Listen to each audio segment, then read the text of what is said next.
Hey everybody, Elise Steiger here. I hope you're enjoying the fitness tips and tricks to make your workouts more efficient and more fun while you are on your transformation to gain a little muscle, maybe lose a little weight, or just stay healthy.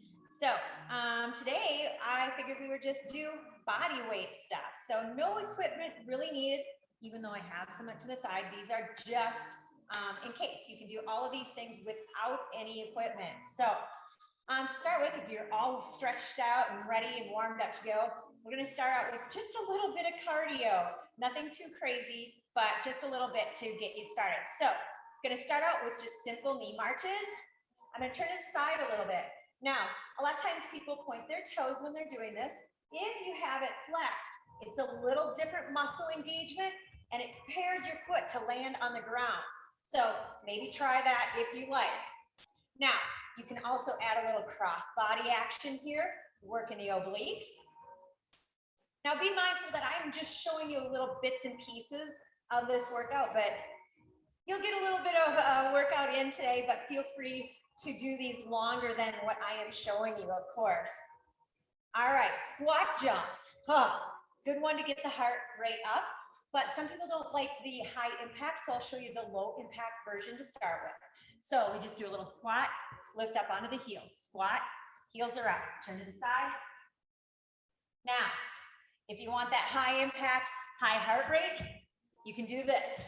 Now, you can alternate, you can go low and not even lift the heels, and then add a couple jumping off of the ground. Feeling that in the quads already. So another one is the spider squat. Notice I'm already bouncing, getting a little, keeping that heart rate up. Spider squat, we just step to the side, back to the corner, back. Now, if you're doing a fitness class and you're just out of breath and you can't seem to do these jumps or things, just always come back to that marching. Keep that heart rate up, right? All right, we're gonna come to the floor. Wait, one more thing before we come to the floor. As long as I am standing, I figure we would work on calves. So calf work, like we were doing with the squats, we can just lift up and lower. No weight needed. This is working my calves. Now, this is one direction. If you want to change out to different muscles in the calf, you switch the foot position. So putting the toes out, feeling this a little bit more on the inner. Go back to parallel. Then we can kind of do a little pigeon toe. Feeling this a little bit more on the outer calves. If you vary the speed and go fast, woo, you'll feel it burn. All right, now we're coming down to the floor. We talked a little bit about core activation in some of the other videos, but we'll go back over that. So this is gonna be a little bit of core work. And what we're gonna start with is pressing that back into the floor. Remember the squishing the marshmallow or placing a $100 bill, and you don't want your friend to reach under and grab it. So press that back down into the floor. And we're gonna do dead bugs. This is a great core activation. A lot of people do this in therapy if they need work to work on their core, their back. So we have hands and feet up. It takes a little bit to get some coordination because it is the opposite hand and opposite foot that go down and up. Now, if you start to feel that lower back lifting off the floor, you want to do less. You want to just do a smaller movement. So go slow and see how deeply or how far away from the body you can go, keeping that lower back in contact with the floor. Now, same thing, we're gonna ramp it up here. If you want the next level, it's a little bit of a hollow hold. So all that is, same thing, trying to keep that back pinned against the floor, back and forward. So if you start to feel it really lifting off the floor, you're gonna stop and come back. You can add that a little bit to it by lifting up the head and shoulders, peeling those off the floor, and you can just come out and hang out here, right? Yes, this is a lot of work. So what you can either do this lovely hollow hold. If you want to add even more to it, add a little swimmer kick. And it doesn't have to be a big motion, just that little bit of pulsing. Woo, it is working really hard here. Now, if you're doing a core workout and you're like, oh my gosh, I can't finish these last 10 seconds, come right here, press your knees into your hands into the knees, back into the floor. And you'll be like, oh my gosh, I am engaging everything right here. So, guys, do those dead bugs as well. That lovely hollow hold and swimmer kick and come back to that knee press. All right, that was fun, right? Okay, we're going to go on to a little bit of leg work. And I'm gonna warn you right away that this is hard. This movement that I'm gonna show you is really difficult if you've never done it before.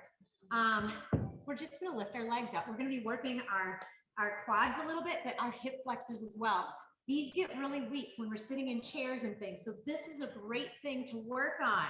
But I'll tell you what, if you've never done it, you might only be able to lift your foot off the ground for maybe a second or two, and that is just fine, because that's where I started. So the main thing with this is so we're not slouching back and allowing that weight of our upper body to lift that leg. So the hard part here is to try to keep your back upright and your foot flexed, and you just lift the leg up off the ground. Now, like I said, I can sit here and do this for a while because I've worked on this, but I know that it is very difficult for people. If you've never done this work, you're gonna be like, oh my gosh, this is killer, right? But after you've done this for a while and you get this exercise in, you can play around. Here's my block. One thing I like to do, I'll put it on lower setting, is to play around with movement, doing this work. Now, if it gets really tight when you're doing this and you're like, oh my gosh, my thighs are cramping up, go ahead, just pull it back, get a little stretch in, and then go back into the work, right? Whew. All right, so that one said, now like I said, another tip that you can do is place a block behind you if you have a block or a wall. That will keep you from that leaning back, right? So, okay, moving on to our work on our back, we're actually going to come into onto our belly. Now, some people don't like this. Maybe it feels awkward and you want a little bit of cushion. You can find a blanket to lay on. That works as well. So, little core activation here as well. So we're going to do a couple of things just to work that posterior chain, which is the back side of the body. So one thing you can do is just these lovely leg lifts, one and the other, right? You're going to feel this. I mean, you can hold these up until you feel that work. It doesn't have to be super high, but make sure your hips are staying down on the ground.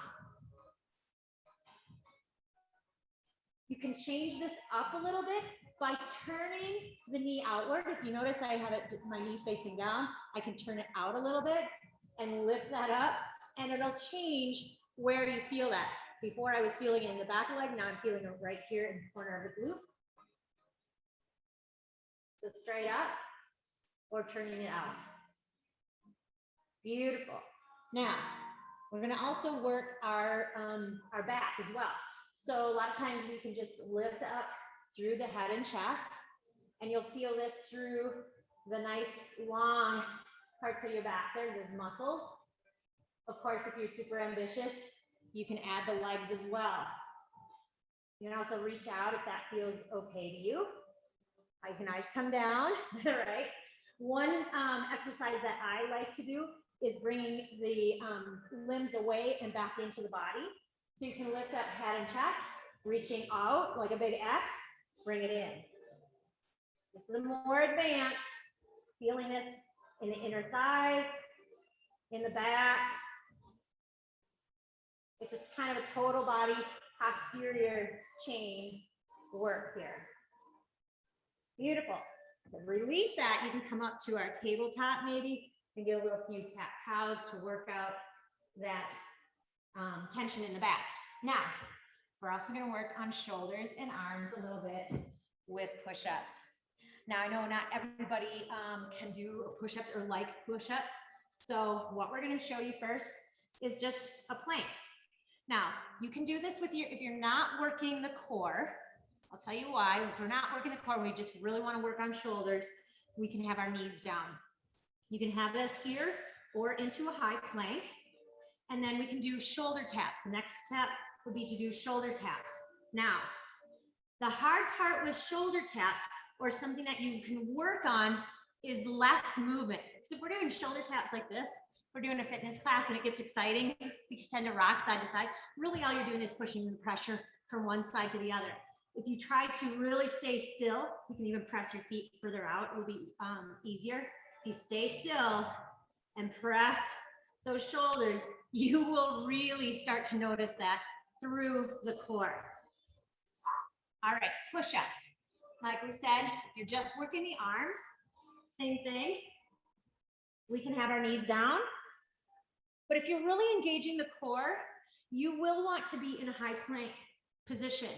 Now, it doesn't matter how deeply you come, you're still working the arms, even if you're doing this a little dip. Now, if you're really working the core, you break and do your knees down, you'll be like, oh, I see what you mean. If you really want to keep that core activation, but a regular push-up is too difficult, the next level, the next step, instead of going to the knees, is to go to a surface where you're at an angle. Now this is a little narrow. If you have a bench, it might be easier, but I've still got my core activated. And I'm going to pretend like there's a wall in front of me. You can even do it against a wall, still keeping that core engaged, rather than dropping the knees down and losing that core activation. Whew. Final one here. Well, a little bit of a stretch after, but final one, triceps. I know one of my students is in a transformation challenge right now, and I jokingly tell her that this is her favorite. It is a tricep press, a lying down tricep press. It's a little bit weird to get into. I shouldn't say weird, awkward. So you can have your knees together. You can place one hand, the top arm, down right in front of that shoulder. The other one we wrap around the rib cage. Now, this is the more advanced method with both knees together. It's a little easier with the top leg extended. Coming down, press, down, press. Don't forget to do the other side, right? Wrap it up. So it's like you're bringing your shoulders straight down. Now, with this, and any of these too, you can add little pulses, right? And of course, you can make them nice and slow, which kind of engages more muscle fibers, but makes it a little more difficult. Excellent. All right, stretch it out if you need to. Do a few more of those cat-cows. Do more reps if you liked any of these exercises. I hope this helps you out.